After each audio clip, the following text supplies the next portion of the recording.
The conference room fell silent when Admiral Richards asked the question that would haunt him forever. Iron Widow? Really? He chuckled, looking across the mahogany table at Lieutenant Commander Sarah Chen, the only woman among 12 decorated officers.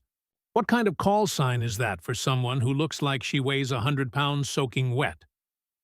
But Sarah's steel-gray eyes didn't flinch, and the way every other officer in that room suddenly found their coffee cups fascinating should have been his first warning that he'd just stepped into territory no man should ever tread. You see, Admiral Richards was old-school Navy, the kind of man who'd earned his stars through decades of commanding respect and demanding answers. He'd built his reputation on being direct, sometimes brutally honest, and never backing down from uncomfortable conversations. But as Sarah slowly placed her hands flat on that polished table, her voice carrying the weight of ghosts he couldn't see, she said words that would echo in his mind for the rest of his career. "You really want to know, sir?" The temperature in that room seemed to drop 10 degrees, and suddenly this wasn't just another routine briefing anymore. Sarah had joined the Navy at 19, fresh out of a small Michigan town where her biggest worry had been whether Jake Morrison would ask her to prom. She was brilliant, determined, and absolutely convinced that serving her country would give her life the meaning she'd been searching for. What she didn't know was that destiny had already marked her path with tragedy, and that the call sign she'd eventually carry would be written in blood and tears across 3 different war zones. Her first deployment took her to Afghanistan as a communications specialist, where she met Staff Sergeant Michael Chen, a Marine whose laugh could light up even the darkest forward operating base. Their love story bloomed in the most unlikely place, between mortar attacks and supply runs, in stolen moments behind concrete barriers where the only privacy came from the shadows cast by armored vehicles. Michael proposed with a ring he'd carved from a piece of metal shrapnel, promising her that when they got home, they'd have the wedding her grandmother had always dreamed about. She said yes while helicopters thundered overhead, and for exactly 73 days, Sarah Chen believed in fairy tale endings. But war doesn't care about your happiness, and sometimes the universe demands a price that no one should ever have to pay. The IED that took Michael's convoy happened on a Tuesday morning, exactly 2 weeks before they were supposed to rotate home. Sarah was monitoring communications when the call came through. Casualty report, 3 KIA, 1 critical. She heard Michael's name crackle through the radio static, and something inside her chest shattered so completely that she wondered if her heart had literally broken. But here's what Admiral Richards didn't understand about grief. Sometimes it doesn't make you weak.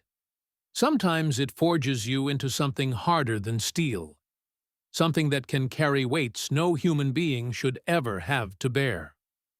She returned to the States for Michael's funeral, stood beside his flag-draped coffin wearing her dress blues and a smile that felt like it was carved from marble. But instead of taking the discharge everyone expected, instead of going home to heal, Sarah volunteered for another deployment. Then another. And another. Because staying busy meant not having to face the empty apartment where Michael's coffee mug still sat in the sink, where his deployment countdown calendar still showed 14 days remaining. She threw herself into every dangerous mission, every volunteer opportunity, every chance to put herself between harm and the people she'd sworn to protect. That's when she earned the name that would follow her for the next decade. During her second deployment, Sarah's convoy was ambushed outside Kandahar. When their vehicle took an RPG hit and the driver was critically wounded, she grabbed the wheel and drove them through enemy fire for 12 miles, calling in air support while applying pressure to Corporal Martinez's arterial bleeding. She saved 7 lives that day, But when people started calling her Iron Widow, it wasn't because of her heroics.